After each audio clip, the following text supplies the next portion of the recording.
Hello बच्चों, today we are going to start the new topic that is TDS, Tax Deduction at Source. So before we start, I would like to tell you the meaning of tax deduction at source. इसको हम बोलते हैं उद्गम स्थान पर कर की कटौती। अब बात ये है कि क्या मतलब क्या होती है TDS, तुमने बहुत सुना भी होगा। अगर आपके पेरेंट्स सैलरीड क्लास है तो बहुत फ्रीक्वेंट वर्ड है जो ये बच्चे सुनते हैं। दूसरी बात, इसका मतलब क्या है? तो एक बहुत सिंपल सी बात है बच्चों, नाम से ही क्लियर हो रहा है कि यहाँ पर आपका जो टैक्स है वो डिडक्ट हो जाता है। कहाँ पर डिडक्ट हो जाता है? सोर्स पॉइंट पर। सोर्स पॉइंट पर मतलब क्या है कि जहां से इनकम जनरेट हुई, ठीक है, आपको जो टैक्स, जो भी पर्सन अमाउंट पे कर रहा है वही क्या करेगा, साइमल्टेनियसली क्या करता है, टैक्स डिडक्ट करने के बाद रिमेनिंग पेमेंट होती है वो रिसीवर को पे करता है, जिसे हम टैक्स डिडक्शन एट सोर्स कहते हैं। देखो जैसे यहाँ पर मैंने लिखा है when you receive a payment, जब आपको कोई भी पेमेंट जो है वो प्राप्त होती है, as salary from an employer, as a fee for the professional services और as interest from the bank, यानी कि आपको यदि कोई भी पेमेंट मिलती है, जैसे कि फॉर एग्जांपल आपको अपने एम्प्लॉयर से अगर सैलरी मिलती है, प्रोफेशनल सर्विसेज की फीस मिलती है, या बैंक में आपको कभी बैंक से इंटरेस्ट मिलता है फॉर योर डिपॉजिट्स, तो आपने ये नोटिस किया होगा कि जितना भी पैसा आपको मिलना था उस पैसे में से एक स्पेसिफाइड अमाउंट जो है वो डिडक्ट कर लिया है एज अ TDS। ठीक है, so this is tax deducted at source. So according to Indian tax laws, payers are expected to deduct a percentage of the total payment as tax and deposit it with the government. Means जो भी person, देखो दो parties हैं, एक party ने दूसरी party को पैसे देने हैं, फाइन। अगर उस पेमेंट पर TDS के रूल अप्लाई होते हैं तो जो पेयर है, पेमेंट पे करने वाला पर्सन है, उसकी ये रिस्पॉन्सिबिलिटी बनती है कि वो पहले टैक्स डिडक्ट करे, जितना भी टैक्स उस अमाउंट पर बनता है। टैक्स डिडक्ट करने के बाद जो अमाउंट बचेगा वो जो है वो रिसीवर को पे कर दे। अब बात ये है कि उस पर्सन ने जो टैक्स डिडक्ट किया वो उसका क्या करता है, वो पेयर जो है आपके बिहाफ पे, यानी कि रिसीवर के बिहाफ पे उस टैक्स को गवर्नमेंट को डिपॉजिट करता है। अब बात ये आती है कि कैसे पता चलेगा कि आपके बिहाफ पर डिपॉजिट हुआ है या बाकी सारी चीज। तो उसके लिए देखो, बेसिकली अभी हम सारा धीरे धीरे स्टार्ट करते हैं, तो get to know everything that अभी आपके दिमाग में बहुत सारे क्वेश्चंस आ रहे हैं, just keep it on hold, you will get to know everything slowly and actually. अब देखो, सबसे पहले what is tax deducted at source, दोबारा से वही पॉइंट लिखा हुआ है, this is exactly what the name suggests. It is the amount of money deducted as tax by the tax payer before making a payment for any kind of service और job done, यानी कि जो भी pair है वो payment करने से पहले किसी भी उसकी, ठीक है, सर्विस या जॉब डन है, कुछ भी ऐसा है, तो उसकी पेमेंट करने से पहले वो क्या कर लेता है, टैक्स को डिडक्ट कर लेता है। अब TDS has to be paid by the individuals as well as business. Now जो पर्सन डिडक्ट कर रहा है, ठीक है, तो वो कौन करता है, मे बी एन इंडिविजुअल और द बिजनेस। इसके लिए आपको एग्जाम्पल दे रखा है, जब एक एम्प्लॉयर अपने एम्प्लॉय को सैलरी देता है तो, और अगर उस एम्प्लॉय की सैलरी मिनिमम एग्जेम्पशन लिमिट से ज्यादा है, मींस वो टैक्सेबल लिमिट्स में आते हैं, उस एम्प्लॉय की जो सैलरी है टैक्सेबल सैलरी है, तो वहां पर एम्प्लॉयर की ये रिस्पॉन्सिबिलिटी बनती है कि वो टैक्स को डिडक्ट करे। तो he has to cut a certain percentage of amount as tax। तो वो जितना टैक्स बनेगा 1/12, यानी कि उस, अभी हम सैलरी की बात कर रहे हैं ना, तो 1/12 यानी कि 1 मंथ की अगर सैलरी पे कर रहा है, जितना भी टोटल एनुअल सैलरी का टैक्स बनता है उसका 1/12, क्योंकि एक महीने की सैलरी है आउट ऑफ 12, तो उतना वो टैक्स डिडक्ट करेगा before making the payment. Employer खुद ही डिडक्ट कर लेगा, ठीक है, और एम्प्लॉय को रिमेनिंग पेमेंट दे देगा। अब जो एम्प्लॉयर ने टैक्स डिडक्ट किया है, एम्प्लॉयर को वो अमाउंट जो है वो गवर्नमेंट को डिपॉजिट करवाना है, ठीक है। अगर एम्प्लॉयर ऐसा नहीं करता है तो एम्प्लॉयर जो है उसके ऊपर कुछ पेनल्टीज इम्पोज होती है। अब वो भी क्या है, वो भी हम आगे धीरे धीरे पढ़ेंगे। तो टीडीएस किन किन पेमेंट्स पर अप्लाई होता है? देखो, नॉट ओनली ऑन सैलरी, अभी तो मैंने आपको सैलरी का एग्जाम्पल दिया था। तो टीडीएस कहाँ पर अप्लाई होता है? TDS applies to other types of payments as well, बाकी पेमेंट्स पर भी अप्लाई होता है, जैसे कि rent, commission, interest payment by the bank, professional fees, consultation fees. It is mandatory for companies and institutions to deduct this tax and deposit it with the income tax department within the stipulated time. ठीक है? Now what is the stipulated time? What is the percentage of amount to be deducted as tax in the form of TDS? Who can deduct the tax? ये भी अभी हम पढ़ेंगे। TDS क्या है? TDS is a form of advance tax. It is a form. It is fine. Means which is paid to the central government regularly, यानी कि advance tax है, जैसे पे एज यू अर्न। अब पे एज यू अर्न, अब आपको मैंने एडवांस टैक्स का टॉपिक नहीं करवाया है, इसके बाद करवाऊंगी, तब वो भी क्लियर हो जाएगा। But still before we move ahead advance tax पे जब हम जाएंगे तब जाएंगे।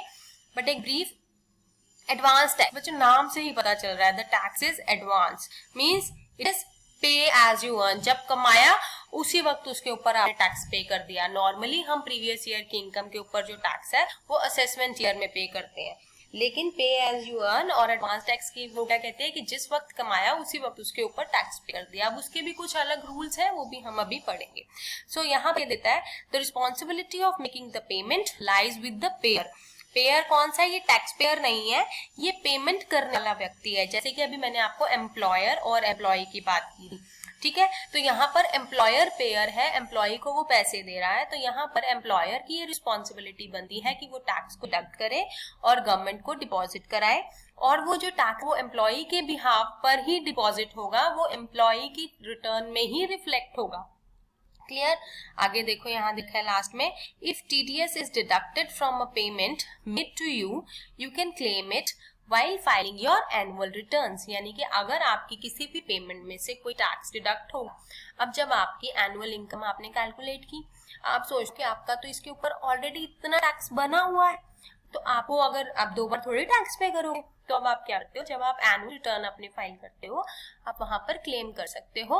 उसके लिए आपको कैसे पता चलता है कि कितना, अब जो आपको ये चीज कैसे पता चलेगी कि जो भी अमाउंट एम्प्लॉयर ने या जो भी पेयर है उसने आपके अमाउंट रिसीविंग में डिडक्ट किया है, क्या वो डिपॉजिट हो गया है या नहीं हुआ, तो वो भी हम अभी पढ़ें। ठीक है? तो concept of TDS is based on a simple principle, बहुत ही सिंपल प्रिंसिपल है इसका। देखो, tax is to be deducted at the time of payment getting due और actual payment whichever is earlier. TDS कब डिडक्ट होगा? जब payment due होगी या एक्चुअल पेमेंट होगी, विच एवर इज अर्लियर। अब बात ये आती है कि टीडीएस सर्टिफिकेट क्या होता है। तो जो भी पेयर है, पेयर को हम डिडक्टर भी बोलते हैं। डिडक्टर क्यों है? इज ये वो पर्सन है जिसने आपकी इनकम में से टैक्स को डिडक्ट किया है, तो इसलिए वो क्या बन गया? डिडक्टर। ठीक है? तो अब वो पर्सन, जिस भी पर्सन ने आपकी, ऐसे कोई भी नहीं कर सकता basically, they are authorized ones. अभी हम पढ़ेंगे वो कौन कौन कैसे कैसे कर सकते हैं, उनके पास अपना नंबर भी होना जरूरी होता है। ठीक है? टैक्स डिडक्शन अकाउंट नंबर होना जरूरी है, वो सब हम अभी पढ़ेंगे। तो बात ये आती है कि अगर किसी भी पर्सन ने जो टीडीएस आपका डिडक्ट किया है, जैसे कि अभी हमने एम्प्लॉयर और एम्प्लॉय का बहुत सिंपल एग्जांपल लिया था, तो यदि किसी एम्प्लॉयर ने किसी एम्प्लॉय का टीडीएस डिडक्ट किया है, तो वो क्या करेगा? अपने एम्प्लॉय को टीडीएस सर्टिफिकेट देगा। तो देखो, TDS certificates are to be issued by the deductor to the deductee.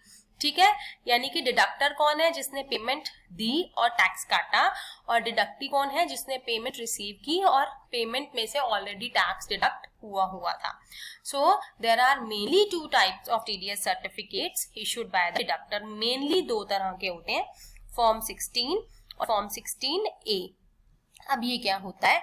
Form 16 क्या होता है बच्चों? बहुत ही सिंपल है। अगर, अब जैसे मैं आपको सैलरी का एग्जांपल दे रही थी कि अगर किसी एम्प्लॉयर ने अपनी अगर किसी एम्प्लॉयर ने अपनी एम्प्लॉई का टैक्स डिडक्ट किया है, तो वहां पर जितना भी टैक्स इस भी मंथ में डिडक्ट किया है थ्रू आउट द ईयर, मतलब पूरा ईयर की जो डिटेल्स है मंथली, ठीक है, जब भी टैक्स डिडक्ट किया एम्प्लॉयर ने एम्प्लॉय की सैलरी में से, तो वो जो सर्टिफिकेट में वो पूरी डिटेल्स बना करके देते हैं, जिसमें वो अपना नंबर भी लिखते हैं कि अभी इसे हमने सबमिट भी कर दिया है।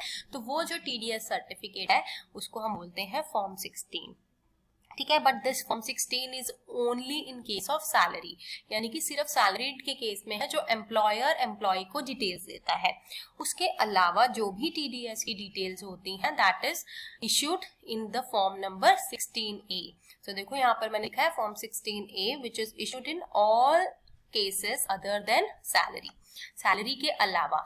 तो यहाँ पर आप देखो, यानी कि अगर फॉर्म 16 है, टीडीएस सर्टिफिकेट किस केस अगर सैलरीड एम्प्लॉय है तो उस केस में टीडीएस सर्टिफिकेट किस फॉर्म में मिलता है, फॉर्म 16 में। एंड अदर देन सैलरी कोई और है, जैसे अभी हमने रेंट कमीशन, अभी और बहुत सारे एग्जाम्पल पढ़े थे, इंटरेस्ट फ्रॉम द बैंक, तो वहां सब किसमें है, 16A है।